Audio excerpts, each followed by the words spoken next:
주님께서 우리와 함께 하십니다. For our foreign friend, today's sermon is what does God want for Christmas?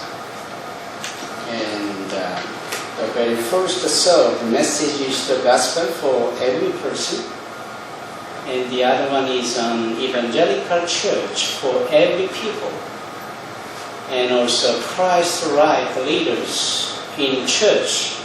And finally, the kingdom of heaven's impact through the sphere of this society. These four categories that I would like to say to you in Korean language. So, just expect what spiritual touch will given to you while you hear the Korean version. Obviously, the translate service will given. 여러분, 오늘 저는 여러분들과 함께 기쁨으로 즐거움으로 크리스마스 성탄의 예배를 하나님께 드리고자 합니다. 이 모든 것이 예배입니다. 설교만이 예배가 아니라 이미 10시 반부터 시작되어지는 찬양, 매 순서 하나하나 순서를 맡은 분들의 헌신, 여러분들의 집중과 기대감, 이게 다 예배인 것이에요. 이 예배 가운데 하나님이 우리를 만나 주시리라 믿습니다. 여러분, 우리는 어제 너무나도 기쁘고 즐거운 성탄의 잔치를 베풀고 함께 즐거워했습니다. 그때의 세상은 어땠을까요? 세상은 대단히 흥청망청한 모습이 보였고, 또 누군지는 아직 모르겠지만 원전에 대하여 공격을 한다는 둥, 중지를 시킨다는 둥, 그런 것을 유포하여서 관계자들을 긴장하게 하고 사람들로 하여금 두려움을 갖게 하고, 날씨는 왜 그렇게 갑자기 추워졌는지, 세상에 정규직과 비정규직의 차이가 무려 월급이 4배나 4배나 차이가 난다고 하잖아요. 이런 부분들, 또 이슬람의 연합 국가들인 IS가 그 어느 때보다도 살벌하고도 가장 강력한 종교 청소를 한다라고 그렇게 선포하지를 않나. 여러분, 이런 것이 세상의 모습이었습니다. 그럼에도 불구하고 우리들은 우리 주님의 탄생을 함께 기뻐했고 함께 즐거워했습니다. 그것은 저 창세기 6장 5절로 8절로 우리의 죄로 인하여 한탄하셨고 근심에 빠지셨던 하나님께서 그 한탄과 근심으로 인한 해결책을 주시려고 당신의 독생자를 우리에게 보내셨고, 그래서 예수님의 오심은 사실은 말입니다. 사실은 대단히 슬픈 일인 것입니다. 오죽하면 하나님의 근심의 결과물로 하나님께서 창조하시고 모든 것이 좋았다라고 여기셨던 그분께서 한탄하시면서 피조물들의, 특히 당신의 형상을 따라 지음을 받은 사람들의 죄악으로 인하여 근심 속에 당신의 독생자를 보내셔야만 했던 이 자체가 슬픈 일인 거예요. 그럼에도 불구하고 그 근심과 한탄의 결과물 속에 오히려 노아는 은혜를 입었더라 라는 이 창세기 6장 8절 말씀처럼 오늘날 우리는 그 하나님이 주신 선물 예수로 인하여서 근심이 아닌 기쁨이 있고, 두려움이 아닌 평안함이 있고, 슬픔이 아닌 즐거움이 있는 겁니다. 그래서 우리는 은혜로운 시간을 보낼 수 있었던 겁니다. 그 은혜로운 자리에 성령께서 함께 하셨고, 무엇보다도 기쁜 성탄의 소식을 전할 수 있는 가슴 뜨거워지는 역사가 있었습니다. 진정한 행복이 어느 행복한 자리에 민성이가 주연으로 나온 것입니까? 왕이 주연으로 나온 것입니까? 저는 민성이가 주연인 줄 믿습니다. 그 마지막 고백이 뭐였어요? 내가 왜 행복하냐? 예수 믿기 때문이다.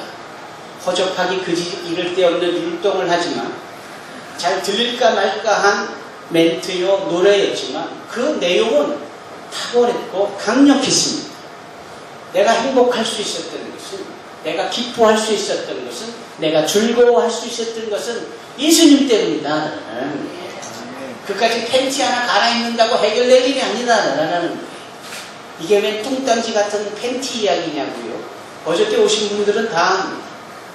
못 오신 분들만 웬 생뚱맞게 자다가 봉창 두들기듯이 팬티 얘기냐 이렇게 말씀하시겠지만 우리는 행복의 진정한 비결이 뭔지를 알았습니다. 사랑하는 성도 여러분, 이 행복하다, 기쁘다, 즐겁다 이것을 단 한마디로 표현할 때 그 단어가 은혜입니다.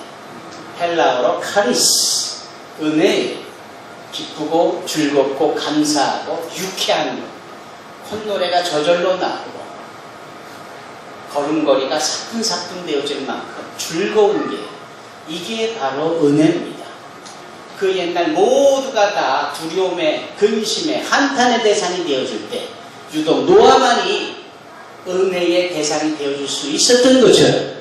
오늘날 수많은 일들이 곳곳에서 별의별 일도 나타나지만 그 가운데에 예수의 성탄으로 인하여 은혜가 있고 평안이 있는 저와 여러분이 되기를 주님의 이름으로 축원합니다. 아멘.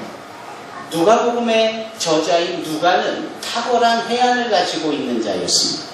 그래서 그는 누가복음을 기록할 때 처음부터 끝까지 자세히 미루어 살펴 기록했다라고 하는 자신의 저자로서의 태도를 분명히 했죠. 그리고 그의 이 세밀한 이 태도에 있어서 늘 고백이 예를 들면 그때의 상황들, 역사적인 상황들, 예를 들면 그때의 왕이 누구였는지, 어떤 정책을 폈는지, 누가 총독이고 누가 분봉왕이고, 세계사적으로 이 유대의 역사적으로 무슨 일이 벌어지고 있는지를 정확하게 알고 그것을 근거하여 누가복음을 기록했습니다. 우리가 함께 은혜로 성탄을 즐거워하지만 세상을 향하여 관심을 두어야 하고 세상이 어떻게 돌아가야 되는지를 좀 알아야 될 대목을 누가를 통해서 우리는 발견할 수 있는 거예요. 오늘 본문에도 그때에 라고 시작합니다. 누가복음 2장 1절 그때에, 이 그때가 어느 때입니까? 여기 가이사 아구스토가, 즉 로마의 초대 황제인 이 주리우스가 소위 이 칙령을 내릴 때라고 말씀하는 겁니까? 하나님의 때가 되어져서 성탄으로 오실 그 주님의 때가 임박했던 것을 의미합니까? 어느 때라고 우리가 서로 표현을 해도 다 맞는 거겠지만 하나님 관점에서 먼저 세상을 볼 수 있어야 하기에 우리는 후자를 택하여야 합니다. 아, 이 성탄의 때에 라는 것이에요. 성탄의 때에. 여러분, 주님이 오시는 이때에 세상은 그렇게 원전의 중지에 대한 충격적인 보고도 있고 종교를 청소하겠다라고 하는 어느 위치강의 집단들의 외침이 있고 또 일하여 돈 벌고 해야 되는 이런 근로자들이 살가운 이야기들이 있고 이 어려운 중에 한파가 몰아치는 일들도 있고 뭐 그런 거예요. 여기 황제의 칙령이 있는데 그것은 바로 전 세계에 자기네들이 주관하고 통치하는 나라의 사람들에 대하여 호적 정리를 한다라는 겁니다. 호적 정리는 뭘까요? 그것은 바로 인구조사인 거죠. 인구조사의 필요성은 두 가지가 있는데 첫째는 전쟁을 위하여서 소위 군사력을 확보하기 위하여 군사에 참여할 수 있는 건장한 남자들이 몇 명이나 될까라는 것의 의미가 있고요. 두 번째 의미는 소위 세금을 얼마나 걷어들일 수 있는지에 대한 예산 수입에 대한 책정을 위하여서 하는 겁니다. 그런데 인구 센서스가, 인구 조사가 그렇게 쉬운 일이 아니기 때문에 짧게는 8년에 한 번, 길게는 14년에 한 번 했었습니다. 그러니까 인구조사를 한다는 것은 거국적인 일이고 큰 일인 거예요. 근데 예수님이 오셔야 될 그때에 인구조사가 함께 일어났다라는 것이, 이게 참 보통 일이 아니겠구나. 사람들이 움직이는 거예요. 잘 아시다시피 저는 여러분들과 함께 위기 국제 선교회를 섬기는 선교사잖아요. 제가 알려진 선교사로서의 선교의 영역은 뭡니까? 디아스포라입니다. People on the move. 움직이는 사람들을 대상으로 하는 선교의 전문가 아닙니까? 그런데 성경 전체를 보니까 아담으로부터 시작하여서 펼쳐진 수많은 사건과 믿음의 사람들이 주님을 만나거나 주님의 역사를 행할 수 있는 그 모티브가 뭐였느냐? 하나님께서 움직이게 하시는, 이주시키는. 그 이유가 정치적일 수도 있고, 먹고 사는 경제적일 수도 있고, 종교의 탄압으로 인한 무근일 수도 있고, 또는 하나님의 특별한 계획으로 인하여서 강제적으로 움직여지는 부분도 있습니다. 아담도 에덴에서 움직이지는 거 아닙니까? 아브라함이 하나님의 복을 실현하고자 갈대아 우르에서 가나안 땅으로 움직여지는 것이 아닙니까?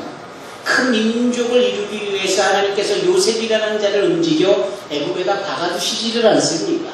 정확하게 430년 뒤에 하나님께서 모세를 통하여 200여만 명 이상의 큰 민족이 되어진 당신의 백성들을 또 이주시키시지 않습니까? 이주의 역사인 거예요. 정신 못 차리는 그들을 위해서 70년 동안 바벨론으로 이주시켜 혹독하게 노예 생활을 통하여 정상 바짝 차리게 하고, 또 에스라, 니에미야, 에스더, 학개스가랴, 말라기, 다니엘 또는 에스겔 같은 선지자들을 통하여서 그 이주되어진 자들을 다시금 가나안 땅으로, 당신의 땅으로 이주시키는 겁니다. 그러시면서 그때가 만일이 되어져 사람들로 하여금 여호와의 산으로 올라와 무화과 나무 아래, 포도나무 아래에서 창과 칼을, 보습을 만들고 낫을 만들어 전쟁이 아닌 이제 추수를 위한 준비를 하겠노라 하고 그때를 말씀하시는데 하나같이 이주예요. 이주의 역사입니다. 예수님도 이주의 역사이신 거예요. 하늘 보호자에서 이 낮고 천한 곳으로 이주에 오신 분이세요. 빌립보서 2장 말씀이 예수님의 이주의 역사예요. 그냥 요셉과 마리아가 머물고 있었던 나사렛에서 태어나셔도 될 거를 그 예전부터 말씀하신 다윗의 동네요, 자그마한 땅 유다 베들레헴 그곳에 나게 하시려고 하나님은 이주시키시는 거예요. 그 어미 되어진 마리아의 뱃속에서 이주되어시는 거 아십니까? 또 헤롯 왕이 죽이려고 하는 적을 피하려고 애국까지 또 이주해 가셨던 예수님을 기억하지 않습니까? 다 이주인 겁니다. 이주. 참 놀라운 사실이죠. 하나님은 세상이라는 역사와 도구를 통하여 당신의 역사를 이루어 가실 때 그 중에 하나가 강력하게도 migration, 이주다라는 이주. 그래서 여기 부두풀 요셉과 마리아가, 성경에 요셉이 몇 명이 나옵니까? 꽤 많이 나오죠. 출애굽기에 나오는 요셉을 기억합니까? 또 어떤 요셉이 있습니까? 바나바도 요셉인 걸 아십니까? 네, 바나바의 풀네임이 바나바 요셉입니다. 또 요셉이 또 있어요. 아리마대 출신의 요셉, 부자 관원이 있었고 그 또한 예수님의 제자였다라는 요셉도 있잖아요. 그리고 오늘의 주인공 중에 하나인 요셉이 등장을 하는 거예요. 바로 예수님의 인간적인, 그저 호적적인 부분에 있어서 아비된 자. 그가 그의 아내인 정혼을 하였지만 가브리엘 천사장을 통하여서 내 아내 마리아가 아들을 낳으리니 이름을 예수라 하라 라고 할 때 이 요셉이 그 말씀을 듣고 많이 당황해 했습니다. 정혼만 했을 뿐인데, 아니 내 아내 되어진 마리아가 임신을 하면 도대체 어떻게 된 일인가?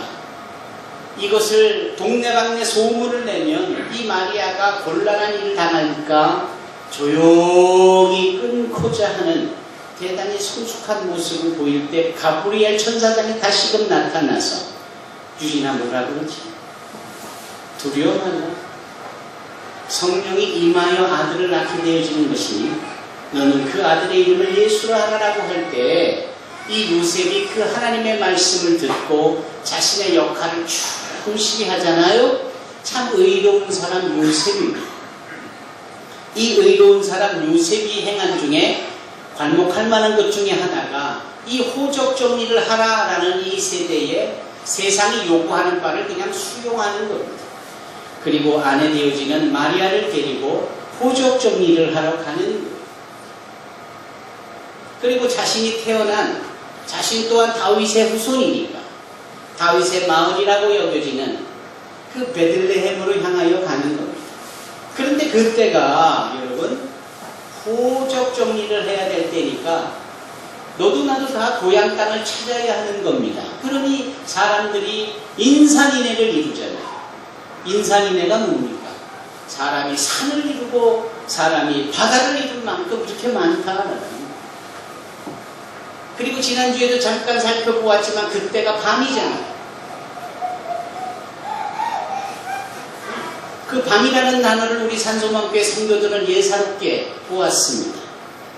사람들이 아무리 많고 인산인해를 이루어도 그들의 심령과 영혼의 상태는 그렇게 칠흑같이 어두운 때를 의미하는 것이겠구나. 하나님께서 세상에 오시는 그때가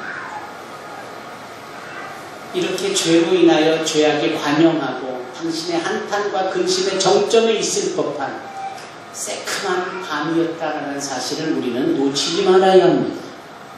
그리고 그때의 만상의 부분을 이끌고 이주하고 이주하는 이 요셉의 가정을 보십시오. 놀랍게도 오늘 성경 말씀에 특별히 7절에 6절에 보니 거기 있을 그때의 해산할 날이 첫 때예요. 이 날이 그때인 거예요. 이 2장 1절의 말씀이에요. 그토록 39권이나 되는 구약 성경이 주야장창 줄기차게 계속하여서 메시아의 오심에 대하여 말씀하고 상기하고 또 상기하고 했던 수많은 선지자들의 약속의 말씀에 때가 이루어진 그때에 그게 바로 6절에 거기 있을 그때에 이때인 겁니다. 해산할 날이 차서 첫 아들을 낳습니다. 강보로 쌌습니다. 그리고 구유에 이었습니다. 왜냐하면 여간에 있을 곳이 없습니다. 너무나도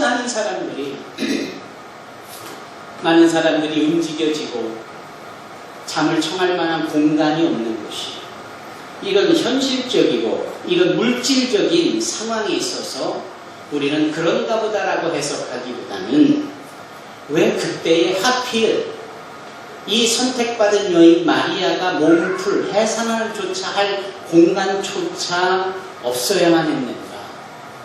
이 모든 범사에 때가 있고 기한이 있다라고 이미 하나님께서는 택한 전도자 솔로몬을 통하여 이클레지에스티에스 전도서 3장에 말씀하고 있어서 절대적으로 당신이 이 모든 시간과 역사를 주관하고 계시다는 사실을 말씀하고 있는데 소위 알파와 오메가여 처음과 나중이요 시작과 끝이요 나는 스스로 있다라고 밝히 말씀하신 하나님의 그 이름의 의미는 뭐예요? 모든 시간의 주관자가 되신다라는 것을 의미하는 겁니다.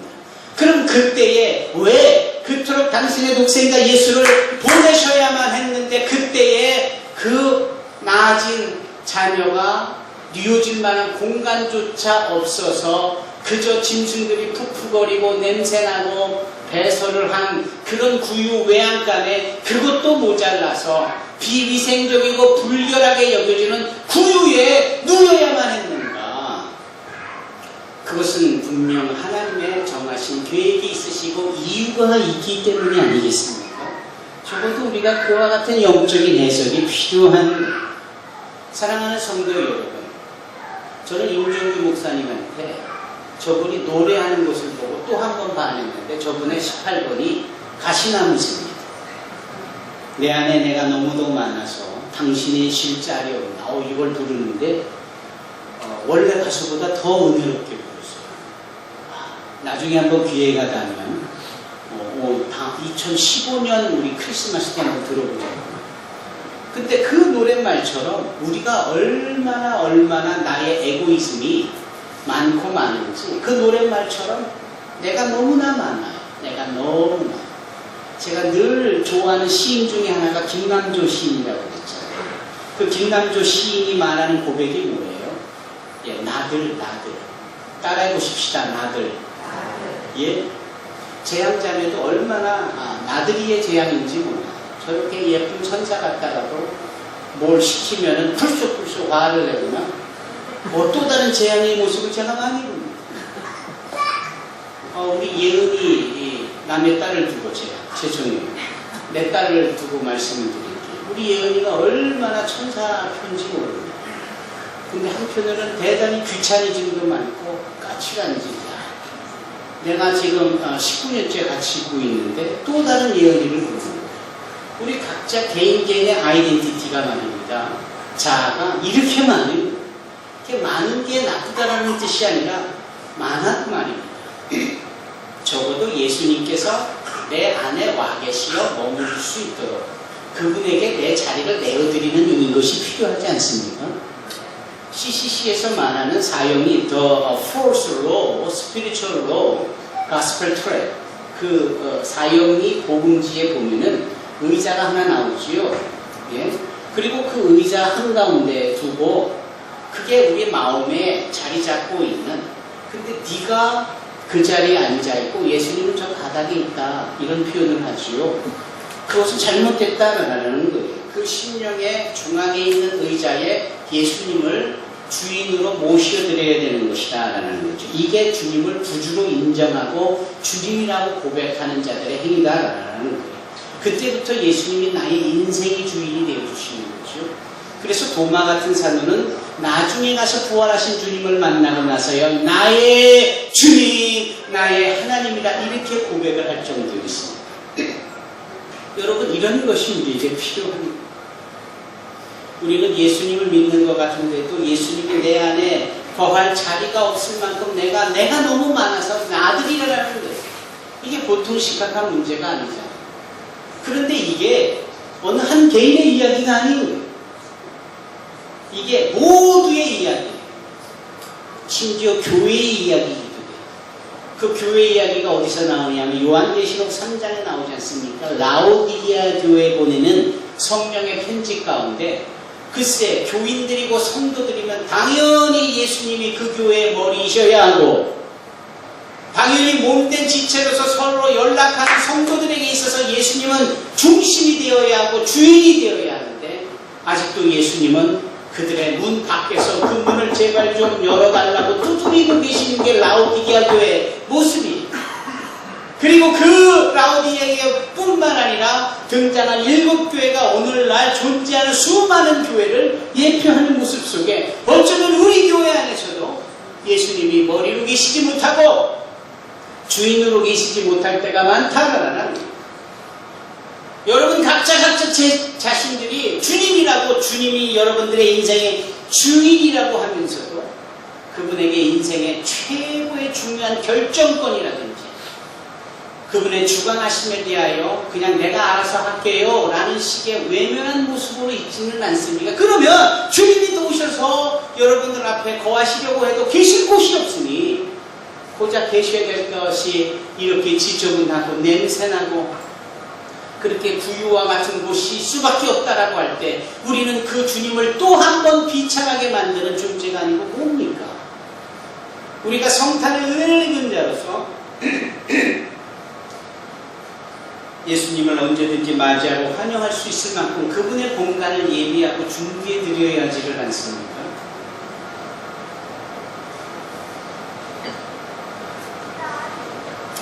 주님께서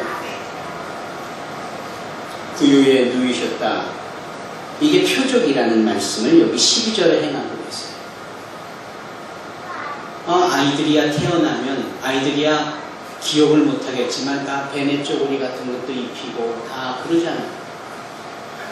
이 강보에 쌌더라는다고 할 때 그 강보가 특별한 건 아닙니다. 모든 아기들이 다 강보에 쌌죠. 예수님이라고 강보에 싼 게 아닙니다. 아기가 태어나면 다 강보에 쌓는 거죠. 그러나 구유에 눕는다는 것은 이건 보통 일이 아닙니다. 이 구유는 소위 말 그대로 짐승들의 밥통인데 먹다 남은 음식이나 저들만을 위한 사료 같은 거를 끓여서거나 또는 남은 것을 이렇게 퍼주는, 그래서 사람들이 보기에는 위생적이지 못하고 불결하고 냄새나고 더러운 곳이에요. 그런데 우리 주 예수님께서 그 구유에 누이셔만 했다. 이것은 보통 사인이 아니라는 거예요. 이게 표적이라는 거예요. 그 표적의 의미는 뭘까요? 예수님은 가장 높고 높은 하나님, 그 영광의 주인공이시면서도 이 낮고 천한 땅에 그냥 수사적으로 낮고 천한 정도가 아니라 구유, 우리가 아무리 가난하고 비참한 가정에 태어났어도 구유에 누여본 자가 예수님 말고 누가 있겠습니까?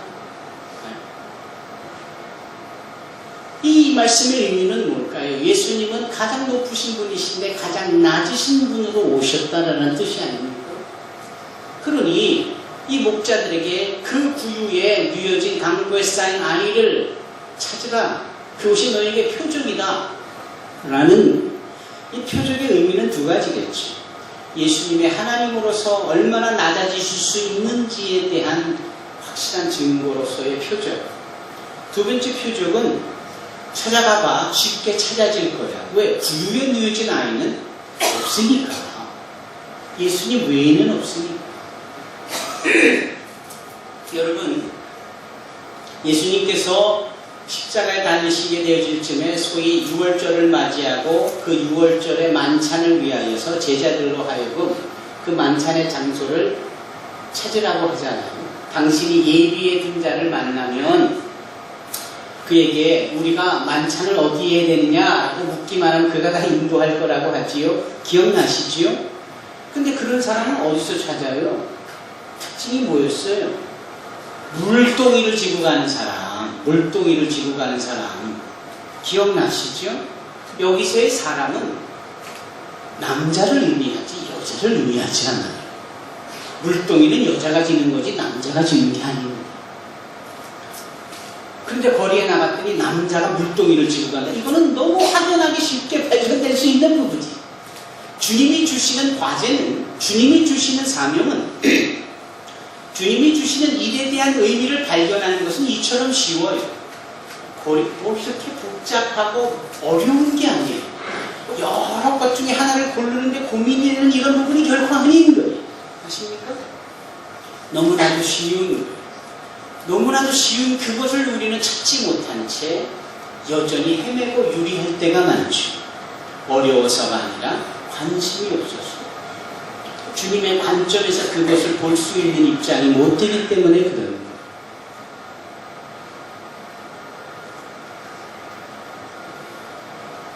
사랑하는 성도 여러분, 그 인디아나 존스의 영화가 있잖아요. 그것이 CD주물로 이렇게 나오지 않습니까? 그가 마지막 성배를 찾아 나갈 때 갑자기 들이닥치는 날카로운 칼날로 다 목이 잘리고 다 몸이 산산조각이 나는 거예요. 그때 생각하는 거예요. 뭐 이렇게 복잡하지?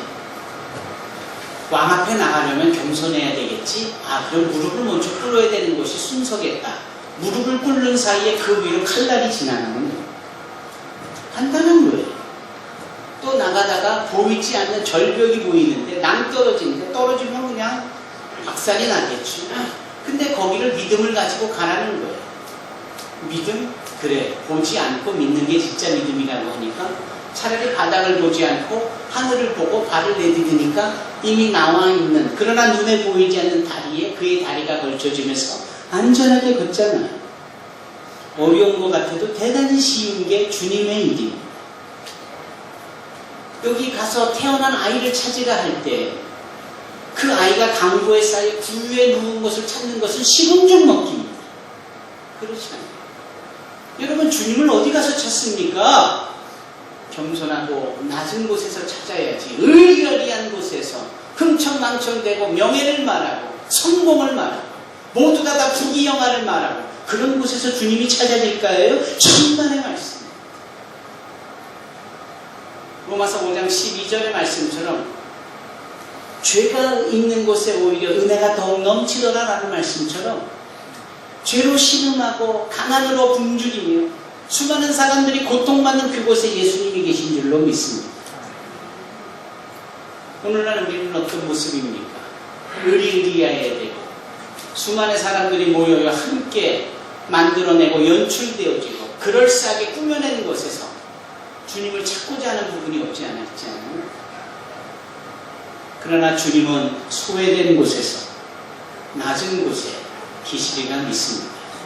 어저께 우리가 새벽송을 돌면서 뜻하지 않게 저희 바로 뒤에 여전히 일하고 계시는 어느 분의 일터를 찾았어요. 그리고 서서 새벽송으로 성탄을 축복했더니 그분이 감사하면서 또 바리바리는 아니지만 과자 봉지 2개를 우리에게 주시더군요. 사랑하는 성도 여러분, 예수님은 그런 곳에 계십니다. 우리의 일하는 곳에 계십니다. 여기 목자들처럼 자기 일에 충실한 자들에게 계시리라 믿습니다. 예수님은 쉬운 분이 있어요.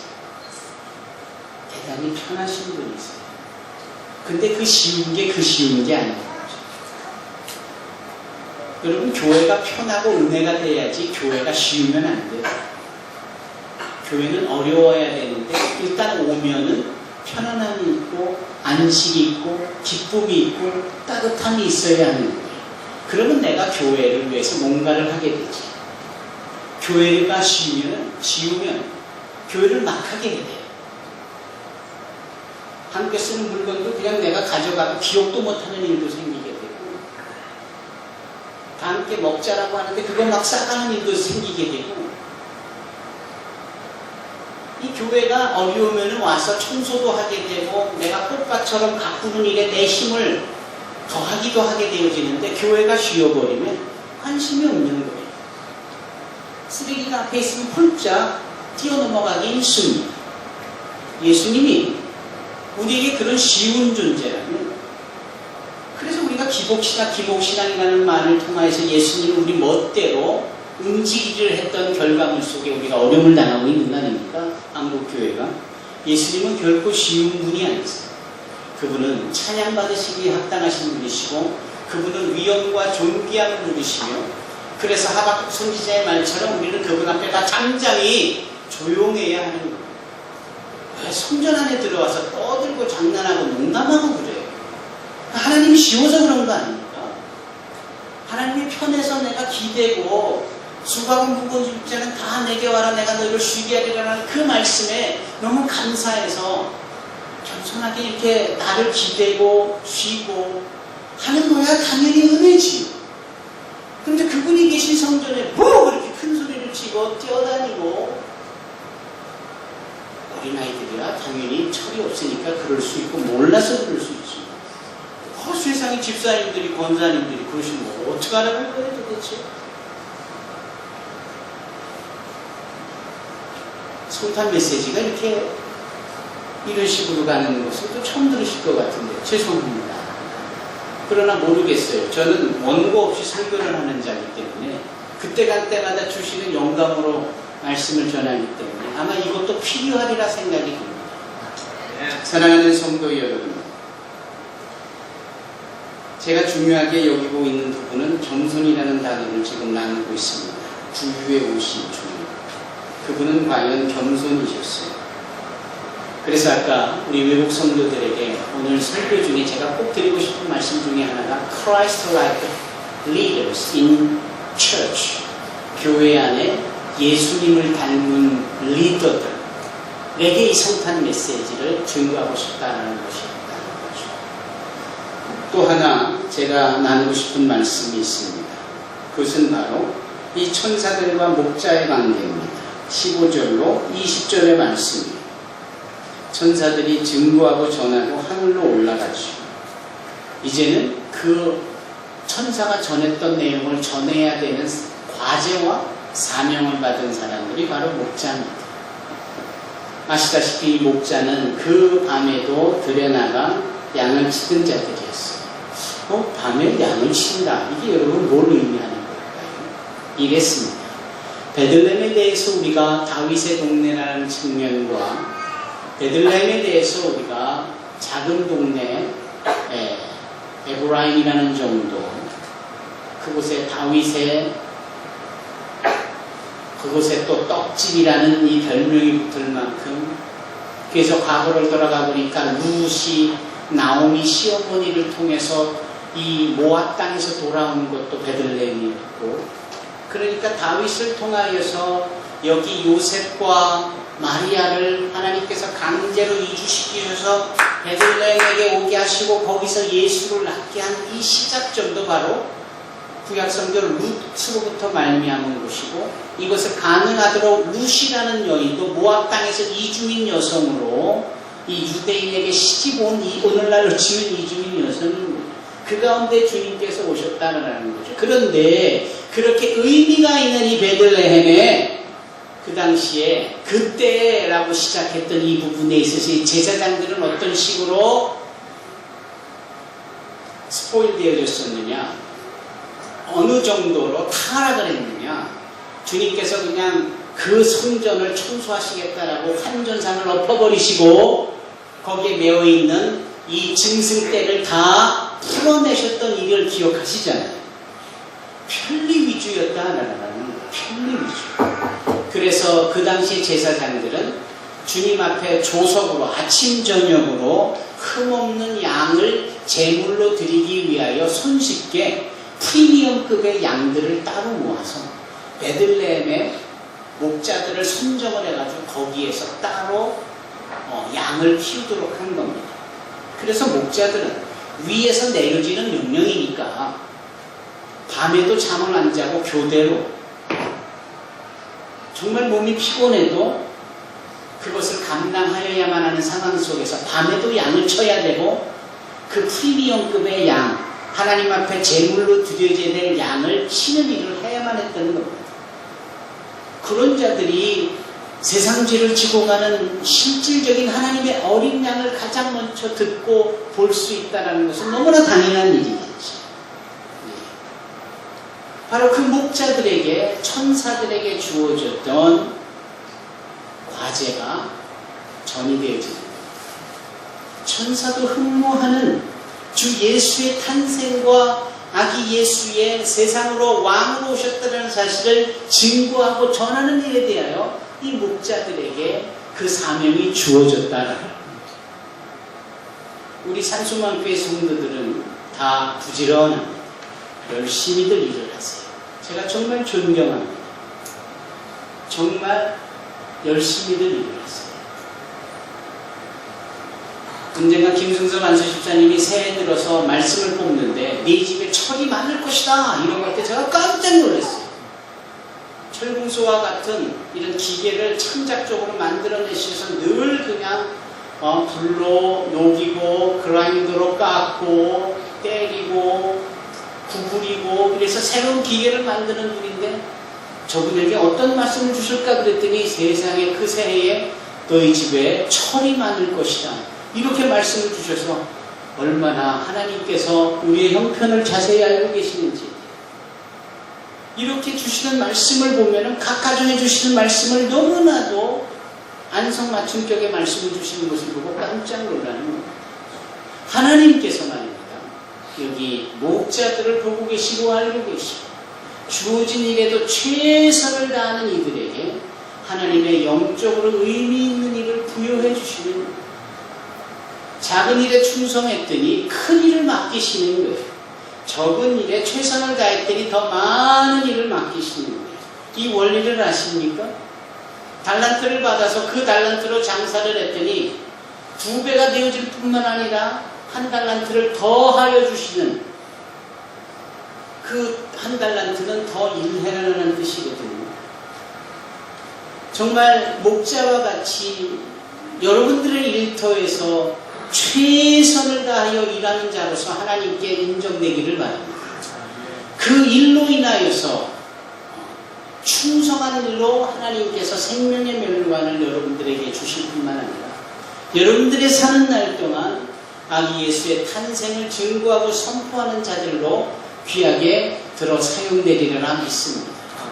천사들은 말씀을 전하고 올라갔지만 이 목자들은 그제서야 비로소 과제가 남은 것이고 사명이 남은 것. 천사가 하늘로 올라간 것을 보고 그네들이 그 베들레헴 외곽 지역에서 양을 치다가 베들레헴으로 들어가 아기 예수를 보고 그 천사가 전한 말씀을 전하잖아요. 누구에게? 요셉에게 전하고 누구에게? 마리아에게 전하고. 이것은 동방박사 3명이 와서 보배합을 열어서 선물을 드리고 경배한 거하고는 또 다른 차원이에요.